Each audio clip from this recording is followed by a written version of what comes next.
Olá, seja bem-vindo ao meu canal. Hoje mergulharemos na fascinante história da Bíblia e exploraremos a vida de 3 personagens únicos que tiveram um destino extraordinário. São pessoas que caminharam neste mundo, mas nunca experimentaram a invencibilidade da morte. Ao longo dos séculos, as escrituras sagradas têm cativado a imaginação em inúmeras de pessoas, revelando personagens cujas vidas foram marcadas por eventos extraordinários e intervenções divinas. Neste vídeo, vamos nos concentrar em 3 figuras bíblicas. Ao refletir suas histórias, seremos levados a refletir sobre as implicações espirituais e simbólicas desses eventos extraordinários. O que esses relatos nos ensinam sobre a natureza da vida, da morte e da fé. Prepare-se para uma jornada fascinante, repleta de revelações e perguntas intrigantes. Vamos mergulhar a fundo na narrativa bíblica e descobrir como esses 3 personagens desafiaram as leis naturais, transcenderam a morte e nos deixaram um legado de fé e inspiração.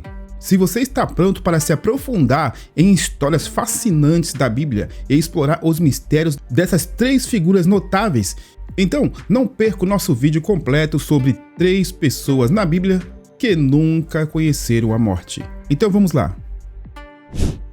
O primeiro, Elias. Durante um dos últimos períodos de Israel, Deus chamou Elias. Naqueles tempos, Israel tinha um dos piores reis, chamado Acabe. Elias era um dos maiores profetas de Israel e era um tisbita de Gileade, na região da Transjordão. A história de Elias é mais abordada do que a maioria dos reis, apesar de não haver um livro escrito em sua honra. Seu encontro com os profetas de Baal no Monte Carmelo o tornou famoso. O rei Acabe incorporou um idealismo e um sistema que deveria ser dirigido pela vontade de Deus, pois os que esperavam era o povo dele. Israel sofria por causa de um governo deficiente, mas Elias, por outro lado, representava um tipo diferente de domínio. Ele não tinha conexão com o estabelecimento político nem com a família real. Tinha a capacidade de falar a verdade ao poder terreno sem ser cooptado ou alterado. Elias era uma pessoa automaticamente que defendia a verdade. Não importava quem estivesse no poder. Ele representava um reino totalmente diferente, com objetivos muito distintos. Parecia que Elias tinha alcançado o ápice das aventuras da vida, quase heróico além da crença, mas humilde de coração. Mas ele estava prestes a superar tudo isso. Ele estava prestes a evitar a morte. Embora nunca tenhamos sido informados de quando ou como Deus fez isso, fica claro pelo contexto que ele informou Elias e sua partida iminente. Deus também revelou isso aos filhos dos profetas, o amigo íntimo do velho profeta e seu sucessor divinamente escolhido, como veremos em 2 Reis 2, 1 ao 12. Quando o Senhor estava prestes a levar Elias para o céu num redemoinho, Elias e Eliseu estavam a caminho de Gigal. Chegando ao último dia de Elias na terra, quando ele seria levado por um redemoinho. O hebraico aqui também pode ser traduzido como numa rajada, num momento ventoso. No movimento arrebatador, Elias seria arrebatado. Naquele instante, ele desapareceria desta terra para a presença de Deus. Agora, Deus não apenas disse a Elias que isso aconteceria e como aconteceria, mas também disse ele onde isso aconteceria. Isso explica porque vemos Elias se mover rapidamente em direção ao Jordão. Elias disse a Eliseu: "Por favor, fique aqui, pois o Senhor me enviará a Betel. Pela vida do Senhor e por sua própria vida eu não o deixarei." Então eles foram para Betel. Agora os filhos dos profetas que estavam em Betel saíram para encontrar Eliseu e disseram a ele: "Você sabe o que o Senhor vai tirar o seu mestre de você hoje?" Ele respondeu: "Sim, eu sei. Fique quieto sobre isso." Elias disse a ele: "Eliseu, por favor, fique aqui, pois o Senhor me enviará a Jericó." Mas ele disse: "Pela vida do Senhor e por sua própria vida eu não o deixarei." Então eles foram para Jericó. Os filhos dos profetas que estavam em Jericó se aproximaram a Eliseu e disseram a ele: "Você sabe o que o Senhor vai tirar o seu mestre de você hoje?" E ele respondeu: "Sim, eu sei. Fique quieto sobre isso." E Elias disse a Eliseu: "Por favor, fique aqui, que o Senhor me enviará ao Jordão." Mas ele disse: Pela vida do Senhor e pela sua própria vida eu não o deixarei. E então os dois foram adiante. Os filhos dos profetas fizeram a mesma pergunta a Eliseu em Betel e em Jericó, e Eliseu respondeu da mesma forma nas duas vezes: sim, eu sei, agora por favor, fiquem quietos. Gilgal foi o ponto de partida. De acordo com Josué 4, Gilgal foi o local de acampamento dos filhos de Israel depois de atravessarem o Jordão para Canaã. Se você se lembra da história bíblica, esse foi o ponto em que eles ainda estavam seguros, antes de começarem a sua invasão ao território inimigo. Gilgal foi o ponto de partida da última jornada de Elias. O próximo destino de Elias foi Betel, um lugar de oração. Betel significa casa de Deus. Finalmente, Elias foi ao Jordão, que era um lugar de morte, não apenas morte física, mas também a morte do ego. Eliseu disse a Elias quando chegou ao Jordão: seu destino final na terra. Pela vida do Senhor não o deixarei. Elias vinha tentando se afastar de Eliseu desde Gilgal. Não acredito que ele estivesse tentando se livrar de Eliseu, mas assim colocando seu próximo companheiro, seu futuro à prova. Quando os dois pararam no Jordão, a cena mudou brutalmente. Agora vem um evento milagroso. Elias pegou seu manto e enrolou e bateu nas águas, que se dividiram desta maneira, assim para que os dois atravessassem a pé enxuto. Enquanto atravessaram, Elias disse a Eliseu: o que é que você quer que eu faça por você antes de eu ser levado de você? E Eliseu disse: por favor, deixe que haja uma porção dobrada do seu espírito sobre mim. Ele disse: você pediu uma coisa difícil. No entanto, se você me vir quando eu for levado de você, isso acontece.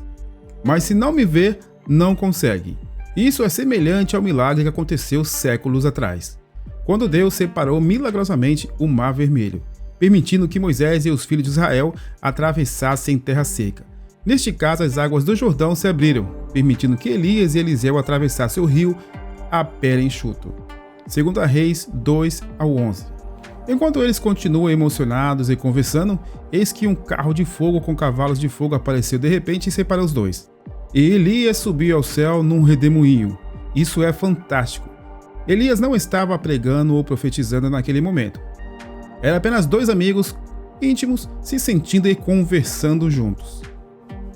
Deve ter sido um momento fantástico. Um carro de fogo e cavalos de fogo aparecem. Assim ele subiu ao céu num redemoinho, num instante. 2 Reis 2:12-15. E Eliseu disse: meu pai, carro de Israel e seus cavaleiros. E ele não viu mais Elias. Então ele pegou suas próprias roupas e rasgou em luto. Ele pegou o manto de Elias que tinha caído e batido nas águas e disse: onde está o Senhor? Onde está o Deus de Elias? E quando ele também bateu nas águas, elas se dividiram da mesma maneira de antes. Quando os filhos dos profetas que estavam observando em Jericó ouviram, disse: o espírito de Elias reposa sobre Eliseu. E eles foram ao seu encontro e se prostraram diante dele em respeito. O contrato de Elias de não morrer entrou em vigor. Eliseu ficou surpreso e assustado por um breve momento, mas isso não durou muito. Ele se abaixou e pegou o manto do profeta, lembrando-se das palavras de Elias. Ele atravessou o Jordão de volta, reivindicando o poder que agora era dele, e começou seu próprio ministério profético daquele ponto em diante. O plano de Deus nunca falhou. Sai Elias e entra Eliseu. Número 2. Enoque. A primeira menção de Enoque é encontrada em Gênesis capítulo 5. Havia um homem que era filho de Caim, e este não é o mesmo Enoque de Gênesis 5:21. Enoque, aos 65 anos, gerou Metusalém. E de acordo com o nosso entendimento bíblico, sabemos que o seu filho Metusalém foi o homem mais velho que viveu registrado nas Escrituras. Quando estudamos a genealogia na Bíblia, descobrimos que Enoque era bisavô de Noé. Judas 14. Foi a respeito dessas pessoas que Enoque, no 7º grau de parentesco a partir de Adão, profetizou dizendo: eis que o Senhor vem com miríades de seus santos. Quando Jared tinha 162 anos, ele gerou Enoque. Jared viveu 800 anos após o nascimento de Enoque.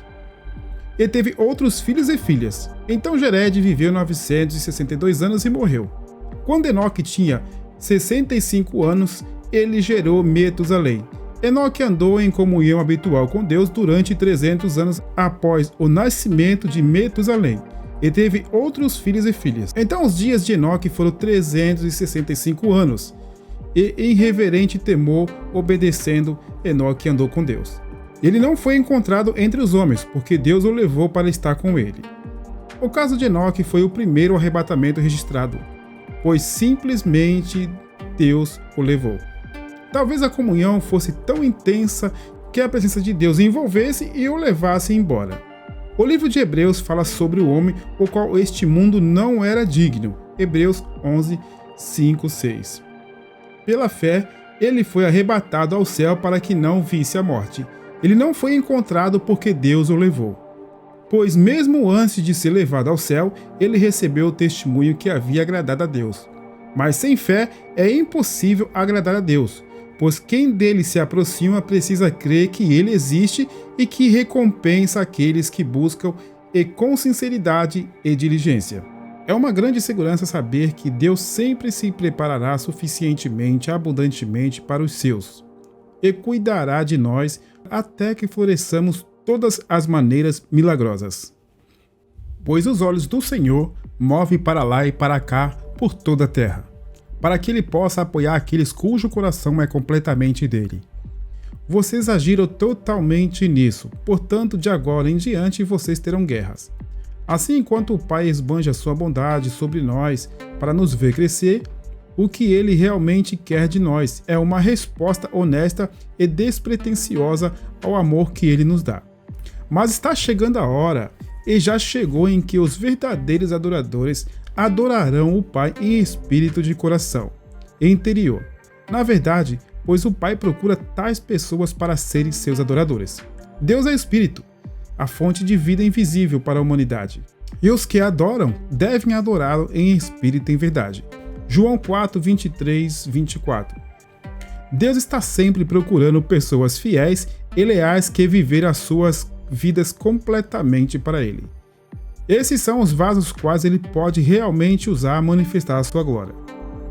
Enoque, de acordo com as Escrituras, não compartilhou o destino de Adão e do resto dos seus descendentes. Ele não morreu. Enoque é usado como exemplo de arrebatamento do Novo Testamento. Um dos objetivos de menção de Enoque é para enfatizar a verdade das Escrituras, que é a de que há uma redenção final para todos nós que depositamos a fé no Senhor. Embora a grande maioria dos crentes faleça fisicamente, o exemplo de Enoque dá aos crentes a esperança de que finalmente triunfarão sobre a morte. Os cristãos, no fim dos tempos, agora estão entrando na profecia registrada. Este é um que está ainda para acontecer, como está escrito. Embora muitos de nós, se não todos nós, como não sabemos a hora exata em que Jesus voltará, experimentaremos as dores e a morte. Os cristãos, no final dos tempos, experimentarão o arrebatamento. Também é importante notar em que 1 Tessalonicenses 4:13 ao 18, tanto os cristãos que já morreram quanto os que ainda estão vivos participarão deste evento juntos. 1 Tessalonicenses 4:13 e 18. Agora, não queremos que vocês sejam crentes desinformados sobre aqueles que dormem na morte, para que não fiquem tristes por eles, e outros não tenham esperança além desta vida presente. Se cremos que Jesus morreu e ressuscitou, como de fato fez, assim também Deus, ressuscitando-os dentre os mortos, trará consigo crentes que dormiram em Jesus. Pois dizemos a vocês pela própria palavra do Senhor, que nós, o que ficamos vivos até a vinda do Senhor, de modo algum iremos à sua presença. Aqueles crentes que dormiram na morte pelo próprio Senhor descerão do céu como um brado de comando, com a voz de arcanjo e com toque de trombeta de Deus. E os mortos em Cristo ressuscitarão primeiro. Então nós, que estivermos vivos e permaneceremos na terra, seremos simultaneamente arrebatados juntamente com eles, os ressuscitados, nas nuvens para encontrar o Senhor nos ares. E assim estaremos sempre com o Senhor. Portanto, console e encoraje uns aos outros com essas palavras sobre a nossa reunião com os crentes que já morreram. Então, em ambos os casos, experimentaremos o arrebatamento. Durante esse tempo, Como Enoque, os cristãos serão arrebatados no ar. Portanto, uma das razões para a menção de Enoque é que ele prefigura toda uma geração de crentes que não provarão a morte. Essas são as figuras e eventos significativos na história da Bíblia. Se você tiver alguma dúvida específica ou se houver mais alguma coisa que gostaria de discutir, sinta-se à vontade e coloque aí nos comentários e vamos compartilhar informações.